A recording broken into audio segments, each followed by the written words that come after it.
நண்பர்களே வணக்கம். முதல்ல சொல்ல வேண்டிய விஷயத்த முதல்ல சொல்லிடுறேன். என்னைய மாரி சின்ன சின்ன கிரியேட்டர்ஸ்க்குலாம் சப்போர்ட் பண்ணீங்கன்னா, வீடியோ போடுறதுக்கு கொஞ்சம் மோட்டிவேஷனா இருக்கும். காலையிலேயே கந்தசாமிக்கு தண்ணி ஊத்தும்போது ஒரு சின்ன பிரச்சனை. என்னன்னு பார்த்தீங்கன்னா, தண்ணியெல்லாம் உரிய மாட்றான். ஒரு பென்சில் வச்சு 4 குத்து குத்துனதுக்கப்புறம் தான் பையன் நல்லா தண்ணி உரியிறான். அப்புறம் ஒரு 2, 3 தினங்களுக்கு முன்னாடி நம்ம கடையில இருந்து குட்டி போட்டிருந்த புல்லட்ஸ்லாம் காப்பாத்தி கூட்டிட்டு வந்திருந்தேன். புல்லட்ஸ்லாம் வேற ஒண்ணும் இல்ல, மீன் குட்டிங்க. அது உங்க மீனோட சைஸ பொறுத்து. சின்னதா இருந்தா புல்லட்டு, பெருசா இருந்தா மிசைலு, அத விட பெருசா இருந்தா பீரங்கி குண்டு. பரவால்ல. தூக்கிட்டு வரும்போது புழுவோட சின்ன சைஸ்ல இருந்தாய்ங்க. இப்ப பரவால்ல. ஓரளவு கண்ணுக்கு தெரியிறானுங்க பசங்க. இவிங்கள பார்க்குற ஆர்வத்துல நம்ம புல்லட்ஸ் கப்பீஸ்க்கு ஃபுட்ட போட மறந்துட்டேன். ரொம்ப சுறுசுறுப்பா சாப்பிடுறாங்க. இன்னைக்கு ஞாயிற்றுக்கிழமை விடுமுறை நாளுங்கிறனால வீட்ல இருக்க அனைத்து வேலையும் நானே பார்க்கலாம்னு முடிவு பண்ணேன். எல்லா வேலையும் முடிச்ச கையோட சுட்டெரிக்கும் சூரியனின் வெயில்ல உட்காந்து ஒரு கருப்பு காப்பி போட்டுட்டு இருந்தேன். நண்பர்களே, நான் போட்ட காணொளியிலே இதுதான் கொஞ்சம் நீளமான காணொளி. கொஞ்சம் முழுசா பார்த்து சப்போர்ட் பண்ணுங்க.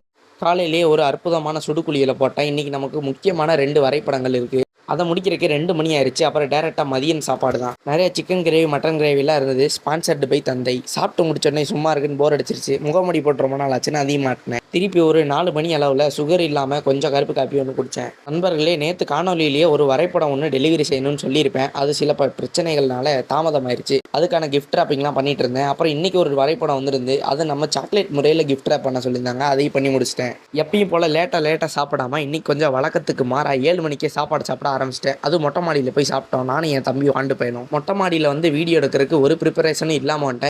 நிறைய பேருக்கு நிறைய சமயத்தில் அவங்க செப்பலே செல்பேசி ஸ்டாண்டாக இருந்திருக்கும். இன்றைக்கி அதே மாதிரி தான் எனக்கும். சாப்பிட்ருக்க பாதியிலேயே எங்கள் அண்ணங்காரை கூப்பிட்டு வண்டி ட்ரைடா வாடா தள்ளுறது அப்படின்னு சொல்லிட்டான். ரொம்ப நாளாக ஆளை காணோன்னு நினச்சேன். பரவாயில்ல, வீடியோக்கெலாம் வந்துட்டான். அவனை டோ பண்ணிட்டு இருக்கும் போது கவனிச்சேன், நம்ம வண்டியிலே எரிபொருள் காலியாகிற கண்டிஷன். இதை விட்டா அவன் நம்மளை டோ பண்ண வேண்டிய சூழ்நிலை வந்துடும். நம்ம வண்டியில் எரிபொருள் நிரப்பிட்டேன். கடந்த 2 காணொளிகளில் அண்ணனுக்கு உடல்நிலை சரியில்லைன்னு போட்டிருப்பேன். அதனால் ஸ்கூலுக்கு போகல. இன்றைக்கி நைட்டும் எப்பயும் போல் அர்த்தராத்திரி ரைட்டிங் தான். கம்ப்யூட்டர் சயின்ஸ் குரூப் எடுத்த எல்லா நண்பர்களுக்கும் இந்த பிச்சுக்கிச்சி மண்டே ரொம்ப பிச்சுக்கிச்சிங்கிற மாதிரி தான் இருக்கும். அதே மாதிரி தான் எனக்கும். ஹாலில் உட்காந்து எழுதுனா ரொம்ப தூக்கம் வருதுன்ட்டு வேறு பொசிஷனில் வேறு இடத்துல உட்காந்து எழுதிட்டு இருந்தேன். எப்படியோ ஒரு அடுத்த நாள்லேருந்து ஒரு 1.5 மணி நேரம் 2 மணி நேரம் கடன் வாங்கணும்னு தான் நினச்சேன். தந்திரமாக செயல்பட்டனால ஒரு அரை மணி நேரம் கடன் வாங்க வேண்டிய சூழ்நிலை. இது எல்லா வேலையும் முடிச்சுட்டு எடிட் பண்ண ஸ்டார்ட் பண்ணுறக்கே மணி 1:30 ஆகி போச்சு. ஒரு சின்ன பிள்ளை அதுக்கு மணிக்கவும் அந்த 1:30 அப்படியே 12:30 மாற்றிக்கணும். அதுக்கப்புறம் எடிட் பண்ணி முடிக்கிறதுக்கு மணி 1:30. அப்புறம் தூங்குறதுக்கு 1:45. நான் கன்சிஸ்டன்சியாக இருக்கேனா இல்லையான்னு பார்க்கறதுக்கு நம்மளை ஃபாலோ பண்ணி வச்சுக்கோங்க. 100 நாள் கடின சவாலை முடிக்கிறேனா இல்லையான்னு பார்க்கறது உங்களுக்கு தெரியும்.